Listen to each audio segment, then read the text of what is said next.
Salve família Coxa Branca, estamos colocando no ar mais uma edição da TV Coxanautas. Apesar do time que nos deram para torcer, sobrevivemos a mais uma rodada. Então o pulso ainda pulsa Ricardo Honório e Marcelo Carneiro. Aliás, frase essa que a gente já usou em outras oportunidades e não faz muito tempo. Esse pulso daqui a pouco vai parar. Temos o que para acreditar que este Curitiba ainda tem chances, tem condições de nos dar alguma alegria ainda este ano, Ricardo? A única esperança nossa é a matemática, né? Porque se dentro de campo o time muito mal, mas os números ainda nos dão a chance de escapar do rebaixamento. Mas é só, né? Porque os jogadores mesmo não nos dão mostras de que vão tirar o Curitiba dessa situação. E aí aquela coisa, né, de jogou como nunca e perdeu como sempre, que também já é uma frase já bastante batida. Aliás, aqui, né? Tá se tornando repetitivo, né? Disso, né? Mas eu acho que porque o time é isso. repetitivo, né? Eu acho que ontem nem isso, né? Não jogou como nunca. Né? Não, jogou um primeiro tempo para ganhar, podia ter, se terminasse vencendo de 1-0, não teria sido uma surpresa, né? Sim. Porque jogou em cima, pressionou o Grêmio nos primeiros minutos, os primeiros 15, 20 minutos só deu Curitiba, né? O Curitiba, aos 3 minutos, quase abre o placar naquela cobrança do Carleto e depois foi ter do L depois também. Isso, enfim, quase foi. Aliás, essa é uma coisa que eu quero falar. O Curitiba hoje só tem uma jogada e a gente falou isso no durante campo o jogo, né? São só as bolas paradas do Thiago Carleto. É a única jogada que o Curitiba tem. A gente observa que é um time que ele toca muito a bola para trás, não tem quem arme jogada para os homens de frente. E aí entra naquela questão que você bate bastante, que é se é um time que tem o Thiago Real como homem de criação, aliás, outra coisa pode tirar o cavalo da chuva. Outra coisa que eu comentei contigo ontem, lembra? Durante o jogo. O Thiago Real não arma, nada. Não consegue. Ele estava completamente escondido do lado direito. O Galdesani, que muito mal também. Em seus bons tempos de Curitiba fazia alguma coisa, ontem contra o Grêmio foi muito mal, né? Ele participou bastante do jogo, mas errou muito, né? Se não me engano, foi o jogador que mais errou durante todo o primeiro tempo. Não conseguindo articular nada com o Henrique Almeida na frente, com o Rildo. Aliás, o Rildo foi uma peça à parte dentro do time ontem, né? Correu, se percebia que ele estava disposto a acertar, tentou, ia para o meio, vinha para a esquerda, corria, tentava o drible. Aí quando você acha que pelo menos tem um jogador voluntarioso, né, disposto a acertar, o treinador tira ele. Isso, até escrevi sobre isso, a falta de lógica. E a falta de lógica vem em duas atitudes do Marcelo Oliveira. A primeira pode ser essa que você está falando, que eu gostaria de entender o que ele viu para tirar o Rildo e colocar o Anderson. Sendo que 5 minutos antes ele tirou um meia para colocar o Berola. Ou seja, 5 minutos depois ele desfez o que ele tinha feito, uma confusão total. O Rildo era um cara que pelo menos briga. Aí ele colocou o Anderson mais uma vez se arrastando em campo. Se bem que o Anderson ainda foi o único que deu um toque de lucidez no time naquele lance que ele deu de calcanhar. Aquela coisa do jogador Almeida, diferenciado. Né? Ele jogou 15 minutos, ele entrou aos 30 minutos, jogou 15, 16 minutos, ele conseguiu dar um passe, conseguiu deixar o Henrique Almeida na cara do gol. Se o Henrique fosse mais rápido, fazia o gol. Mas, Sérgio, tem em relação a essa falta de lógica do Marcelo Oliveira, tem um caso emblemático. Quando o Curitiba foi para Atibaia se preparar para o jogo contra o Corinthians, o Anderson não foi relacionado. Estava sem vontade de treinar, chegando atrasado, ficou de castigo em Curitiba. E aí o Marcelo Oliveira levou o Bayohan para treinar. O alemão, exatamente. Aí o Curitiba volta para casa para jogar contra o Grêmio. O alemão não é relacionado e o Anderson volta. Não dá para entender. Atitudes que não se justificam. Eu acho assim, apesar da diretoria... Contraditório, pelo menos. Contraditório, exatamente. Apesar da diretoria não vir a público falar, existe alguma coisa por trás desse não aproveitamento do alemão. Não é possível. Tem alguma coisa. E quando vem a público, né, no caso da coletiva, não fala nada demais. É aquela coisa morna. Né, a gente até vai falar da coletiva do G5, que aliás pela primeira vez se viu o G5 que nem sabe quem são, nem né? sabe quem são.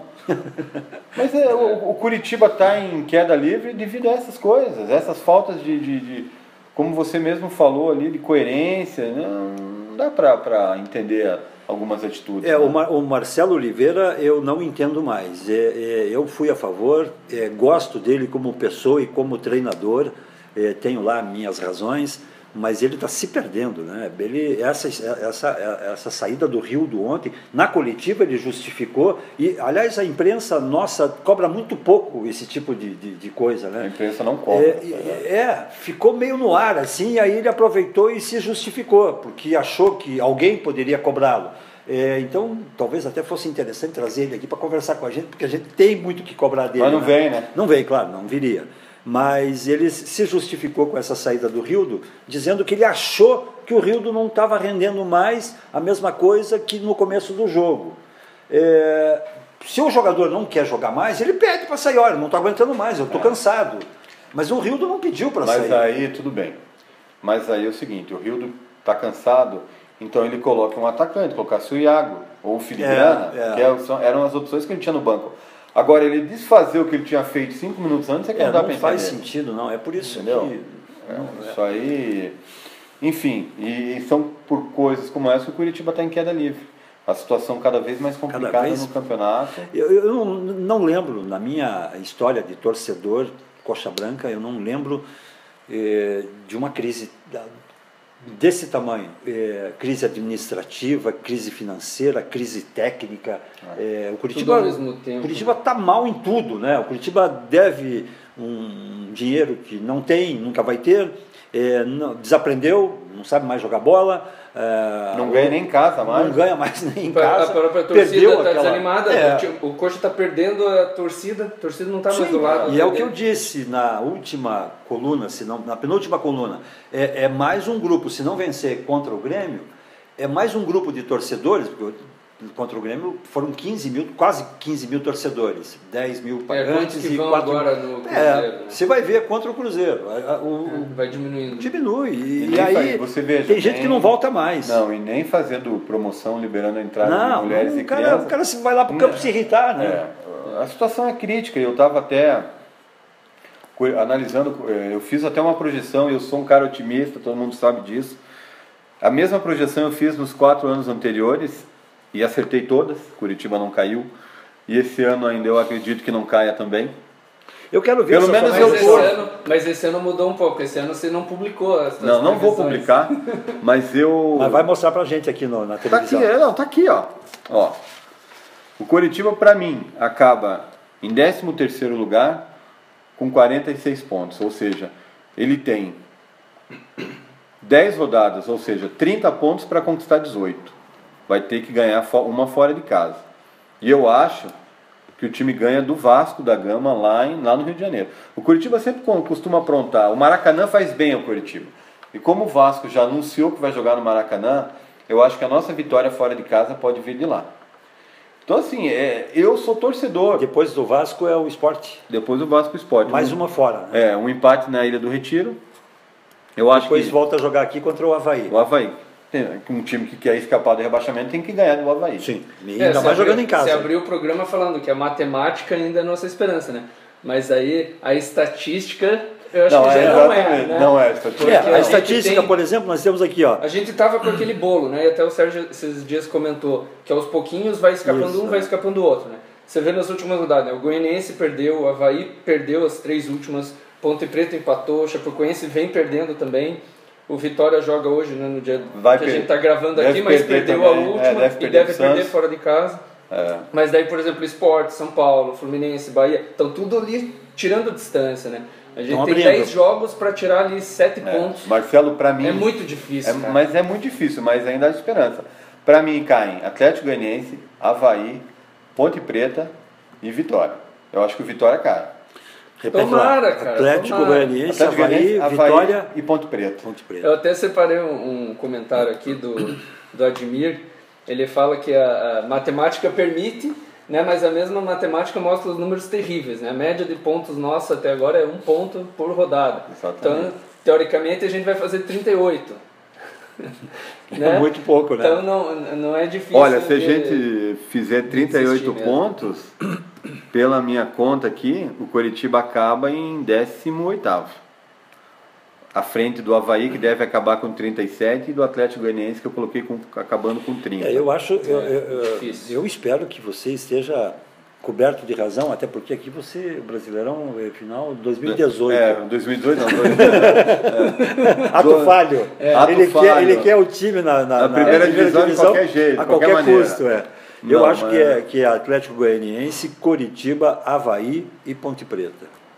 Não, eu acho... eu espero que o Coxa não esteja nessa lista, mas é difícil. Não, a situação é muito complicada. Aí nós entramos naquela questão do fato novo, né? O Coritiba, neste momento, foi o que eu falei agora na coluna que publiquei hoje cedo, um dia depois do jogo contra o Grêmio. O Coritiba precisa, como tenho dito já algumas vezes aqui, o Coritiba precisa começar sempre... que deveria ter acontecido já contra o Grêmio, um campeonato novo.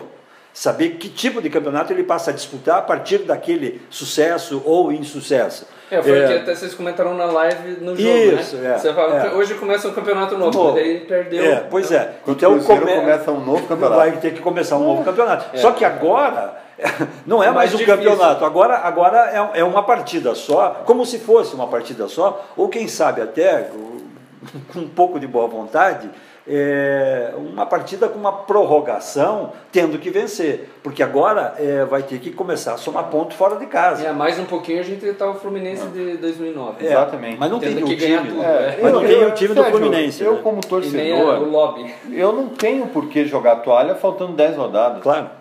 Entendeu? O torcedor está aí para isso. Né? O torcedor está aqui para isso, nós vamos torcer.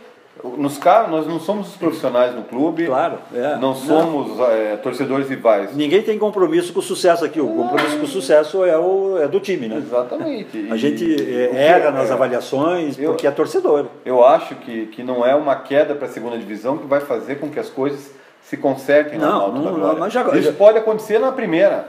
O ano que vem uma nova diretoria, uma nova filosofia, quem sabe uma nova filosofia. Enfim... Vamos torcer, eu acho que dá para escapar ainda. Vamos ganhar do Cruzeiro, vamos ganhar do Vasco. Sou otimista. Aí, voltando à questão anterior, o fato novo. O fato novo que pode surgir, que deveria e que havia até a expectativa em função dessa coletiva do Bacelar, que fosse o anúncio da saída do Marcelo e que o Coritiba fosse tomar uma providência técnica, né, a partir de agora. Não aconteceu. O Marcelo está prestigiado dentro do G5. E agora? Teve até um comentário do Emiliano. Só um instantinho. Seu Bacelar, essa é para o senhor. Não é fácil, né? Teve até um comentário do Emiliano que ele compara, né, a nossa sorte desse ano com outros anos, inclusive com anos que a gente foi rebaixado e anos que a gente escapou. E o comentário é longo, né? Só dar uma passada rápida. Ele está comparando, esse ano está muito mais próximo do ano de 2005 e 2009, né? Com todos esses itens que ele nomeou, do que com os outros anos que a gente escapou, né? Que tinha o fato novo, né? E a gente jogávamos mal numa retranca danada, mas ganhávamos surpreendentemente jogos importantes 1-0. Lembra ali o Joel, o próprio Henrique Almeida, os dois em boa fase. E a própria torcida ainda acreditando, né, que cada ano vai diminuindo. O Joel, hein? O Joel está no Avaí. No Avaí? O Joel está no Avaí. Se não me engano, tem 4 ou 5 gols no Avaí, deu 2 vitórias importantes no Avaí. Não, titular. Não tenho visto ele jogar. Titular do Avaí. Não tenho visto jogos do Avaí. Titular do Avaí. Agora, sobre essa coletiva do Bacelar, uma coisa que eu quero comentar, teve uma frase dele que me chamou a atenção. E isso demonstra claramente o nível baixo da diretoria do Coritiba. 2 jogos que perdemos nos minutos finais. Ele estava falando de Corinthians e Grêmio.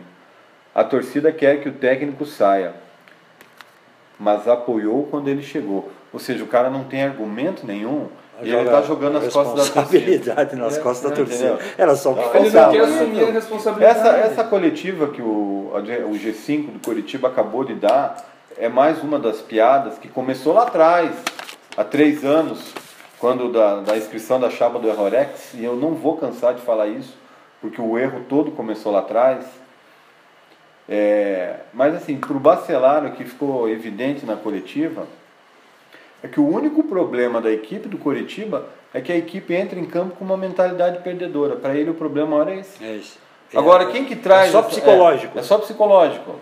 Agora, ele esquece que os caras não fazem gols, os caras não sabem chutar uma bola, os jogadores estão falhando sistematicamente, jogo a jogo. Todo jogo tem uma falha, né? Falha individual. E não que isso seja proposital, ninguém está crucificando ninguém aqui, não está dizendo que o Jonas escorregou de propósito, que o Erley ou que o Kleber Reis atrasam a bola de propósito para provocar uma situação de gol. Não é isso. É porque é a qualidade técnica mesmo de cada um. O Coritiba está jogando no limite da sua qualidade técnica. É o que cada um pode dar. E ontem, exatamente, mais uma coisa, a torcida apoiou até o gol do Grêmio. Até o gol do Grêmio. Impressionante. Não houve um pio de vaia. A torcida apoiou até o gol do Grêmio. Na hora que saiu o gol, ficou aquele silêncio e daí começou a vaia. Foi estopim, entendeu? Foi estopim para a vaia. A torcida estava lá. Então nem isso os jogadores podem reclamar, porque ontem tiveram todo o apoio. Estar no Couto Pereira num momento como aquele, eu diria que é inesquecível, né? Você vê cenas assim que você é de cortar o coração, né? A gente, principalmente com o pessoal mais novo, calejado, né? Isso. Na nossa frente tinha um casal ali. A moça deu um murro na cadeira. A moça, não o cara. A moça deu um murro na cadeira no gol do Grêmio, assim, indignada, olhando pro namorado, o marido. E só depois de alguns segundos ela percebeu o tamanho da força que ela botou naquele murro. Sim. E aí ela fez assim como... Doeu. Quer dizer, você vê estas cenas, uma mulher perdendo a compostura, né? Não entendendo uma situação, não aceitando a situação, gente responsabilizando a gente, como colunista do Coxanautas, como participante do programa, como os responsáveis também pela derrota. Quer dizer, você vê absurdos. E você chega em casa aí de cabeça fria, você pensa... Ô Sérgio, o que eu vejo até... É de dar dó. Tem dois lados aí. A gente tem um lado de entender o que o torcedor está passando, até porque o Coritiba é a nossa paixão. O torcedor é muito passional, então dá para entender. Agora, a gente vê muita intolerância também hoje em dia. Você não pode ter uma opinião contrária do cidadão que você já é criminalizado. É criminalizado, exatamente. Entendeu? Você não pode ou apoiar o Marcelo Oliveira, ou criticar o Marcelo Oliveira, ou dizer que o Jonas é peladeiro, ou dizer que o Jonas é raçudo. Enfim, você não pode se manifestar. A gente tem visto muito isso, e eu acompanho muito os comentários, não só no site Coxanautas, como nas redes sociais. Há uma intolerância mesmo com comentário alheio. Com opinião alheia. Você sabe o que eu tenho percebido, e até vou pegar carona num comentário que você fez no início do programa. Enquanto nós, torcedores, a gente emite a nossa opinião, e não estou dizendo só do Coxanautas, mas as redes sociais em si, o jornalismo curitibano, principalmente, ele está cada vez mais, digamos assim, não é imparcial a palavra, mas participa. Não vejo um repórter apertar um técnico, mais incisiva, cobrar, não. Parece que está todo mundo assim, quer garantir o seu trabalho, quer garantir o bom relacionamento com a diretoria, e assim, não tem um que aperte, que faça uma pergunta inteligente. São sempre as mesmas perguntas, que você já sabe a resposta. Aí a torcida critica a coletiva de um treinador, só que esquece que quem provoca é o repórter. Exatamente. Só que eles não fazem isso. A imprensa está lá para inquirir, para perguntar, para tirar dúvida, para esclarecer o torcedor. Nos deem informações sobre o Coritiba, já que a nós não é permitido entrar lá no CT. Toda semana tem uma coletiva. Exatamente. E cabe à imprensa trazer a informação. E a imprensa, às vezes, não tem o interesse de trazer essa informação, porque tem provavelmente, às vezes, alguns, não estou dizendo que é todo mundo, mas alguns têm rabo preso lá dentro. Tem gente lá dentro que faz parte da folha de pagamento do Coritiba. Exatamente. Então, que jornalismo esportivo é esse, né? Um comentário, eu li um comentário interessante hoje, se não me engano, foi no Twitter, não lembro de quem agora, mas a pessoa falava assim, que a imprensa hoje, ela é um copia e cola apenas. Elas pegam as matérias da assessoria de imprensa do clube e copiam. Não tem aquela matéria investigativa, não tem você... Porque e vou falar... a informação está tão fácil hoje que... Exatamente. Um bom repórter, Sérgio, já teria ido atrás da informação do porquê que o Bauerman não joga. Claro. Não pode ser apenas opção do treinador. Não, e ele certamente sabe. Ele só não divulga. Exatamente. Se o treinador tem escassas opções para o meio campo e tem um jogador que a torcida tem uma expectativa enorme. Tá esperando, né? Até pelo fato de ser uma contratação que não é uma contratação normal, né? Porque o cara veio da Alemanha e tal, e não coloca para jogar, como que a imprensa não vai atrás disso, Sérgio? Não vai investigar? Falta de interesse mesmo também, né? Interesse e provavelmente rabo preso mesmo. Interesse do clube em não divulgar, e o cara faz às vezes do clube, faz o que o clube determina. Olha, por favor, não fala nada. Nós erramos aqui, nós chamamos um jogador que não tinha condição técnica para nos atender. Mas nunca vão reconhecer. Não vão reconhecer, e aí o repórter fica quieto. Até o Bacelar disse na coletiva dele hoje que o Bauerman foi bem avaliado, que a sua contratação foi acertada, mas que ainda o treinador não coloca para jogar. Que quem decide é o treinador. Outro, né? É isso aí. Então, enfim, Sérgio, a gente... E aí você entra em outros tantos casos, né, desta mesma diretoria, que é o caso do Daniel, por exemplo, de São Paulo, que veio como também um salvador. E era bom jogador, e é bom jogador. É bom jogador ainda, é um guri novo, né? Só que não... Mas é bichado. E é outro que não se falou mais. E aí é o seguinte, o clube é uma responsabilidade tremenda. E aí que eu digo, a torcida já não cobra mais, porque não tem nem força para cobrar. Já está cansado. E a imprensa, não se fala mais do Daniel. Ninguém procura saber assim, o cara não tem mais condições, ponto. Faz uma matéria especial, olha, o cara infelizmente não tem mais condições de jogar bola, ponto. A torcida não vai mais ficar perguntando, e o Daniel. Mesma coisa com o alemão, por que não joga? Não tem condições físicas, não tem condições técnicas, ele veio só por causa de um acerto de dívida com o empresário dele, que é o Lincoln, ninguém sabe. São coisas obscuras que vêm acontecendo no Curitiba ano após ano, e não tem um cara da imprensa para questionar isso. E a TV Coxanautas veio justamente para isso. E aí entra, a gente pode até, se quiser, retomar a polêmica entrevista feita pelo Isaac aqui, né? Que foi retalhada por aí, né? Muita gente não gostou, a maioria aplaudiu, mas enfim, muita gente não gostou. E a gente ouve essas críticas aí, tem que ouvir, né? Porque precisa ser ouvida, né, a crítica, para você crescer, para você avaliar, para você entender. Reconhecer os próprios erros. Onde você, mesmo no estádio, no jogo contra o Grêmio, nos cobraram, né, isso. Um rapaz lá, que provavelmente deve ser membro do conselho, disse que o presidente do conselho tem os números que contestam as informações dadas pelo ex-conselheiro Isaac Ramos Ferreira.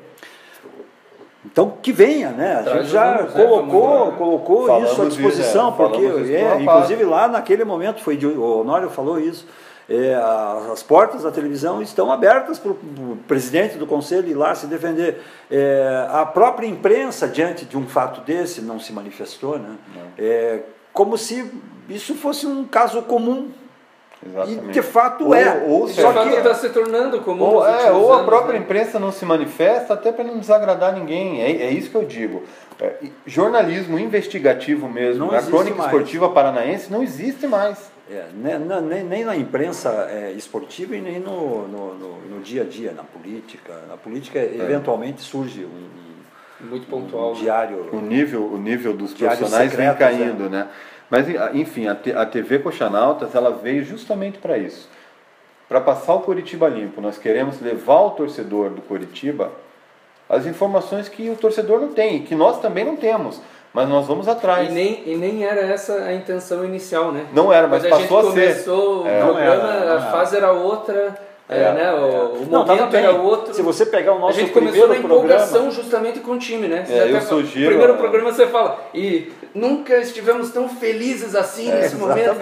Eu sugiro até que o pessoal veja os 2 primeiros programas da TV Coxanautas. Inclusive o segundo com o Alex, quando eu comento até que que a fase do Curitiba, essa fase do Curitiba estava durando, o Alex fala, não, essa fase do Curitiba dura, lembra que ele fala alguma coisa nesse sentido? Mas enfim... O nosso único problema naquele segundo programa com o Alex, o nosso único problema naquele momento era só o Galdesani. Era só o Galdesani. E o Curitiba estava bem, estava encerrando... Não, mas o Galdesani não era um problema. O problema quer dizer que a gente deveria contratá-lo, né? Não. O problema nesse sentido de já não estar mais jogando o que jogou no início. Entendi. Eu lembro até que uma frase que o Alex usou foi, ele disse, é difícil dizer o que está acontecendo com ele. A gente precisa saber agora quem é o Galdesani, se é esse que está jogando isso daí, ou é aquele que jogou no início do brasileiro. Enfim, nós temos aí na soma de tudo isso, na era Marcelo Oliveira, 2 vitórias, 3 empates e 7 derrotas. Eu acho que isso... eu não lembro do Curitiba tão mal assim. Nos meus 50 e tantos anos de Couto Pereira, eu não lembro.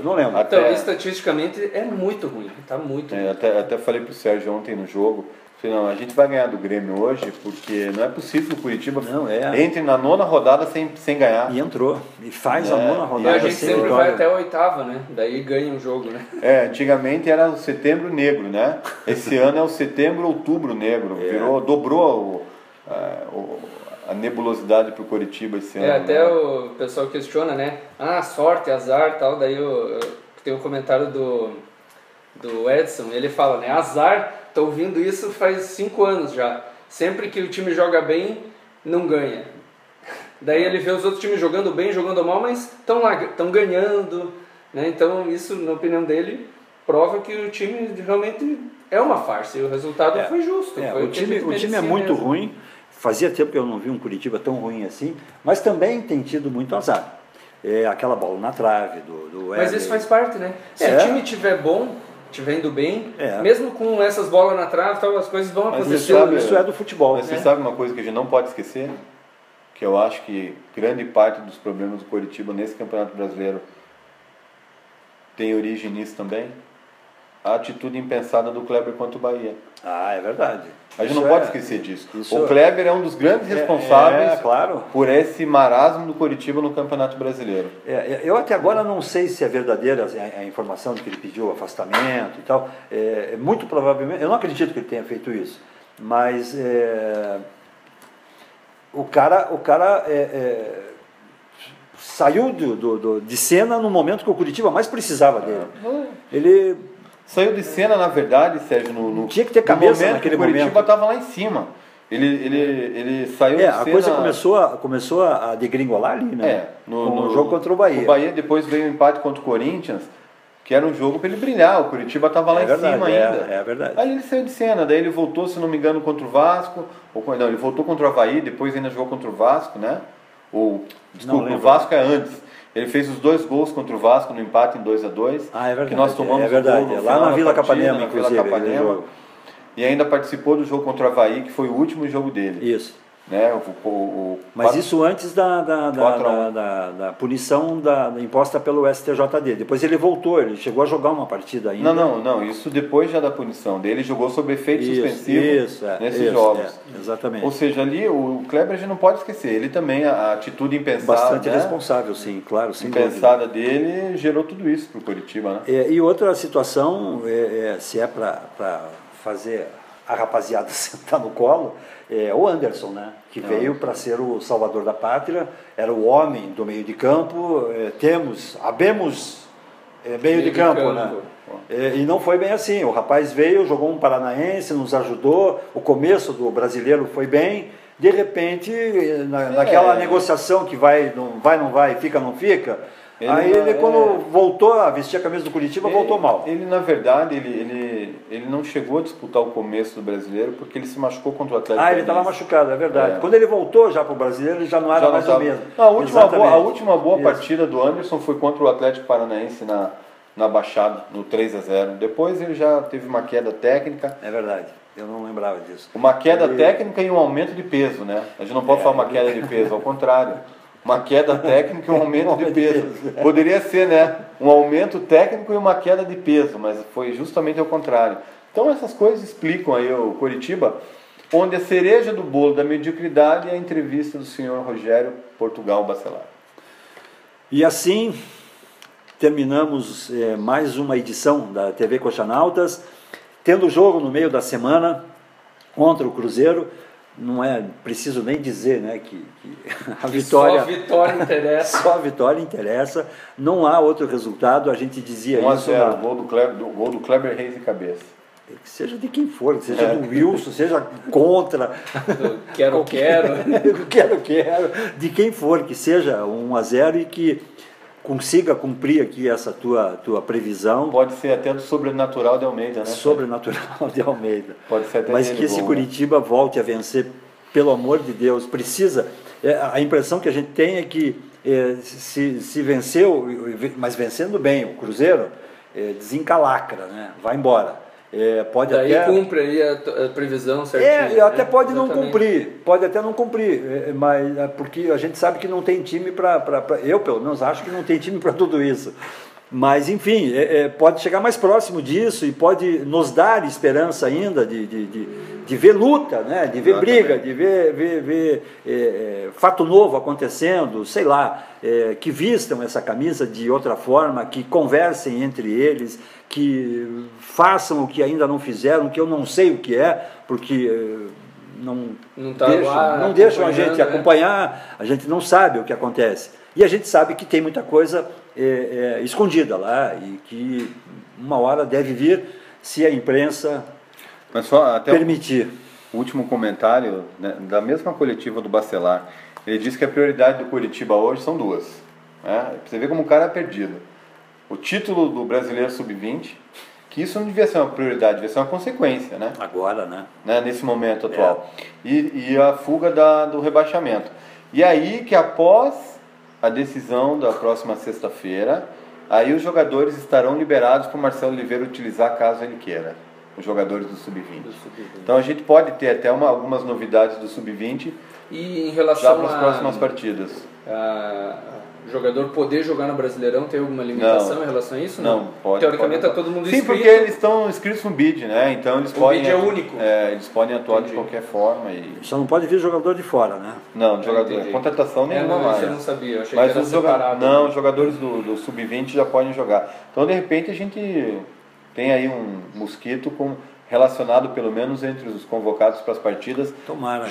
Contra o Avaí. Não acredito que contra o Vasco, até porque como eles jogam na sexta, o jogo com o Vasco é no sábado, então eu acredito que para o jogo contra o Avaí, contra o Sport, na Ilha do Retiro, a gente pode ter novidades do Sub-20 aí. Mais alguma coisa, não? Eu acho que é isso. É isso aí. Para quem achou que não ia ter muito assunto para falar, até que a gente falou bastante, né? Um abraço a todos, até a próxima vitória, se Deus quiser. Amém. Mais uma vez terminando o programa assim, oremos.